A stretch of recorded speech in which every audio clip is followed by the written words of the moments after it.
Привет, Малик. Привет. Ты только вчера вернулся домой. Расскажи, где ты был все это время? М, После лиги, после Казахстана, Да, да, да, после лиги. у меня возникли небольшие проблемы с визой, поэтому мне пришлось лететь в Москву. Вот. И на данный момент все еще, если честно, неизвестно, полетим ли мы полным составом вообще на LAN. Пока что это все еще открытый вопрос, но мы надеемся, что все обойдется. То есть ты не получил еще визу? Нет. А команда твоя? Это у них уже надо уточнять, но вроде как, да, вроде все получили. Немного затронем про лигу. Расскажи, пожалуйста, как все выглядело от твоего лица, начиная от бана на ЛГС в самом начале, когда вы еще были в России, и заканчивая победой на пролиге. Ну, мы на самом деле этого бана ожидали. Мы просто не знали, в какой именно форме он будет. Вот, вообще ожидаемо было, но мы не думали, что настолько долго это задержится. Вот. Мы думали, что просто запретят всему СНГ региону играть, его просто отстранят и так далее, но запретили играть именно на территории двух стран. Вот, и мы, недолго думая, уже перед этим, в принципе, накидав себе план, куда мы двинемся в случае чего, решили все-таки играть этот турнир и ехать именно я решил в Казахстан. Вот. Раньше там тоже чуть-чуть подумал, прикинул, решил ехать со мной. Калиф уехал до этого еще до нас, у него уже куплены были билеты. Вот, поэтому мы э, полетели из команды вдвоем. Вот. Куча у нас было пересадок, по-моему, да, 3 пересадки у нас было до того, как мы до Октау долетели. Октау мы выбрали, потому что там был мой хороший знакомый, и сразу как мы начали искать клуб, потому что свои компы тащить это очень запарно, ну, это очень неудобно будет, на неделю всего лишь тем более. И когда мы начали искать клуб, в Октау объявился, ну, сказал человек наш, что там есть хорошие компы с 3080 Ti. Вот, и мы решили сразу, типа, ехать туда. Вот. И, типа, чуть что, он нам поможет, и, в принципе, ну, места уже есть, с клубом там уже договорились, насчет цен мы все узнали, и, в принципе, ну, все нормально было. Вот. Самая главная проблема, которая возникла в Казахстане, это, наверное, проблема снятия денег. Потому что я вроде везде читал, шелестел, и я думал, что карты мира, они будут в большинстве мест работать, ну, хотя бы каких-то популярных, типа там в торговых центрах и так далее. Нет, карты российские вообще нигде не работали, никакие. Их никто не принимал.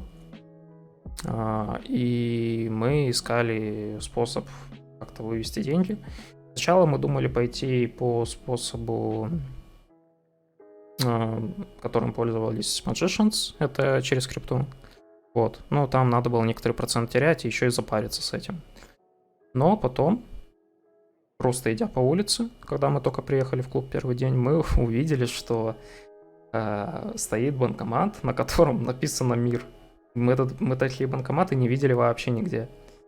И мы попробовали снять деньги, и да, с него можно снять именно с мировской карты деньги. Они конвертируются сразу в тенге.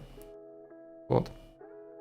Мы этим банкоматом все эти дни пользовались, а позже выяснилась еще одна деталь, что, оказывается, по номеру телефона с российского Сбера на казахский Сбер тоже можно перевести сумму.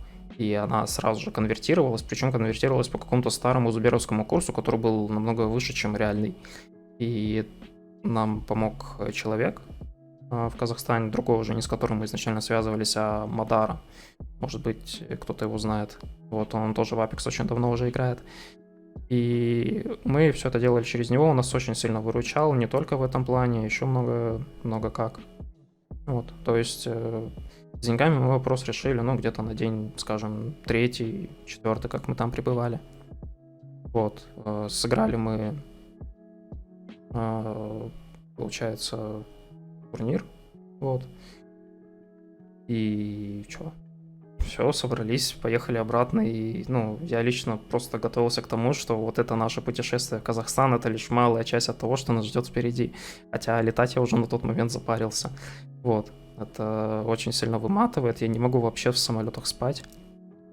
Вот. Ну, В итоге, что там, еще пару дней пробыли после турнира и полетели обратно. В прошлом ролике Ранчес немного рассказал о тебе. Он рассказал про то, что ты с собой увез специальный вентилятор для рук и полотенце. Ты можешь рассказать что-то об этом поподробнее? Да, особо нечего рассказывать, просто когда только начал играть в Apex, я понял, что мне очень неудобно стрелять, потому что постоянно рука какое-то слишком чрезмерное тепло испытывает. Она, я не знаю, она не то что потеет, но просто очень теплая, и это очень сильно мешало. И в итоге без того, чтобы после каждой игры гонять, типа, в ванную, мыть руки, я просто, решил сказать, изобрести штуку, которая будет просто мне на руку нон-стоп дуть. И это на самом деле очень удобно, я не знаю. Неужели ни у кого таких проблем больше нет? Вот, а насчет полотенца, обычное полотенце самое, и все, я им протираю руки, и там девайсы, когда надо, и все. Просто у меня всегда это под рукой, и типа без этого, просто дискомфортно банально, и все. Я думаю, это, много у кого много всяких разных таких замашек есть. Да, но все равно это достаточно необычно. Я такой вот, например, впервые слышу. Я не знаю, как так вышло, если честно. Я просто сказал, как я к этому пришел, типа, все довольно банально. Да, ну на многих турнирах есть вроде специальные вентиляторы такие, которые ставятся под комп, под монитор, и используют спокойно многие люди, но все равно это как бы немного необычно, так скажем. Большим открытием этого турнира стала Mad Maggie. И ваш пик в целом, которым вы играли на этой пролиге, можешь нам что-то про это рассказать? Как ты сам смотрел вообще на эту идею, и в итоге, так скажем, удивлен ли ты был результатом? Я особо ничего нового не скажу. Та же самая история, которую я рассказывал раньше, просто нас все пушили на скримах с Бангой, и я такой говорю, а чё бы нам не взять обратно Каустика, который по факту ничего не потерял после вот этого нерфа с бочками. Именно Каустик, который агрессивно играет. Ему и не надо, чтобы эти бочки долго стояли. То есть, а надо кинуть ульту складу в лицо, и они умрут. Вот. В итоге я сел обратно на Каустика, и мы еще такие думаем, а что бы нам еще какой-нибудь Мэдли не взять, чтобы через смока видеть. Там еще сверху были варианты, а что бы еще и Бангалорку взять. Потом мы передумали, потому что все играли. В общем, Мэдли взяли из соображений, что она очень сильно давит склады и наказывает тех, кто зажимается. И Каустик то же самое делает. И то, что она через дымы видит, если попадает по врагам. Вот. Насчет результатов... Честно говоря, о результатах я во время этого турнира вообще не думал. Вот. Абсолютно не было мыслей о том, что вот мы приедем, это все будет зря, что мы зря собрались, что мы там плохо сыграем, потеряем кучу денег и так далее. Такого ничего не было, я не знаю почему. Просто вышли из зоны комфорта, и думать банально о чем-то плохом вообще времени не было абсолютно. Типа, справа от меня сидел ИГЛ мой, и я просто делал то, что он говорит, пытался, по крайней мере, и все. И единственная моя задача была на время всего турнира — это просто делать то, что говорит капитан. И уже не первый раз я убеждаюсь в том, что капитан у нас очень хорошие вещи колет и делает всегда, в принципе.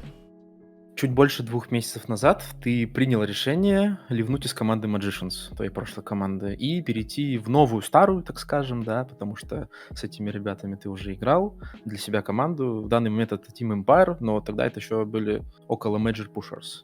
В том посте, который ты писал, я цитирую, ты написал: «Возможно, я допустил самую большую ошибку в своей жизни». Так вот, что ты можешь сказать об этом сейчас? Писал я это именно потому, что я не знал, в каком составе какой состав вместе со мной покажет лучший результат. Я не знал этого, потому что с дедом, в принципе, мы нормально играли. По заблуждению многих я ушел не потому, что он меня душил или что-то еще. Все еще, оказывается, попадаются люди, которые так считают. И я сразу же написал, что дело абсолютно не в этом. Вот. Просто я не знал, где мне лучше... какая команда со мной лучше сыграет, повторюсь. И просто решил перейти туда, где, по моему мнению, я покажу более лучший результат, где именно я лично отыграю лучше, где будет больше синергии именно. Потому что с момента, как мы поменяли Озуса на Стене, Эрли лично для меня пропала. Я не успел с ним сыграться, и я не знаю, сколько бы потребовалось времени на то, чтобы я с ним сыгрался, потому что для меня он был абсолютно чужой человек. И я немного другого ожидал. Ну, в принципе, в ролике деда там про это в самом начале тоже говорится, что мы не сыгрались. Вот. Поэтому я просто, исходя из своих внутренних, так сказать, ощущений, принял это решение. Мы поговорили с Кливом, мы решили, что, в принципе, мы вместе можем очень хорошо заиграть. Ну и в итоге пока что так и выходит. Что ты чувствовал после победы? В первый там, я не знаю, ну, может, там час, там 2, день. Ну, во-первых, радость, само собой, но она была очень сильно притуплена. Во-первых, общей обстановкой, которая вокруг нас всех происходит. А во-вторых, ну, не то, что радость была, потому что понимаешь, что это только начало. И что еще впереди один лан, а в лучшем случае, ну, если мы хорошо сыграем, 2 лана еще как минимум. Вот. На который тоже надо будет попытаться попасть. Вот. Было больше ощущения такого, не знаю, радости особо не было. Ее было не очень много, потому что, опять же, говорю, это только вот начало пути. Было облегчение, было чувство облегчения, что наконец-то что-то я смог показать. Наконец-то мы хоть что-то из более-менее больших турниров выиграли. Это первый мой выигранный турнир. Именно такой, ну, не маленький. ЛГС. Это первый выигранный ЛГС, да. Да. Вот. Поэтому было вот чувство облегчения в первую очередь, что наконец-то что-то начало получаться. Хорошо, давай тогда перейдем к лану в Швеции непосредственно, который начинается у нас какого 29 апреля. Есть ли у тебя какие-то мысли по поводу этого турнира и что-то, может, чем ты можешь поделиться, вот что-то такое? Ну, мыслей немного на самом деле, потому что лан — это турнир в турнире. Я не помню, кто-то такое недавно сказал, и я эту фразу запомнил. Произойти может абсолютно что угодно. Вот. Немного, наверное, будет необычно, потому что ни у кого из нас нет опыта игры против всего мира. Потому что все это время мы, ну, 95% турниров они были только среди европейских команд.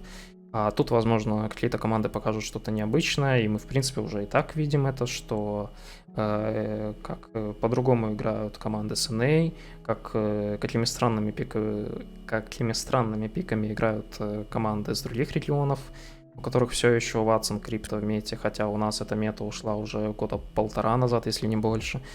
Чем будем просто все это изучать и адаптироваться. Я думаю, сила нашей команды именно в том, что мы умеем адаптироваться на любые ситуации, у нас всегда будет ответ. Опять же, благодаря нашему капитану, который ни в каких ситуациях вообще, ну, уверенности не теряет никогда. Вот. Так что, что бы перед нами не было, я думаю, мы, ну, сможем достойный результат на лане показать. Но до него еще надо доехать.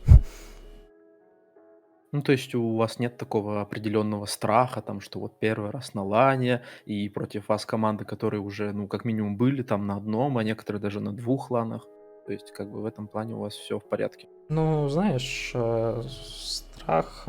У меня есть уверенность, что страха не будет, потому что когда мы играли в Казахстане, не у себя дома, я не боялся. Это был первый турнир, в котором мне не было страшно играть вообще. Вот. Я не знаю, либо из-за обстановки, либо из-за команды. Я, честно, не знаю. Вот. Поэтому, если рядом со мной будут в непосредственной близости мои тиммейты, и мы будем на лане, я думаю, это тоже очень много уверенности мне придаст, и какого-то лишнего страха, скорее всего, не будет. Ну, опять же, может быть, все не совсем будет не так, потому что на лане я ни разу не был. Может, у меня там вообще крыша поедет. Кто знает. Обязательно подписывайтесь на канал Empire Apex на ютубе, вот, и ставьте лайки. Пишите что-нибудь очень интересное, мы будем все читать.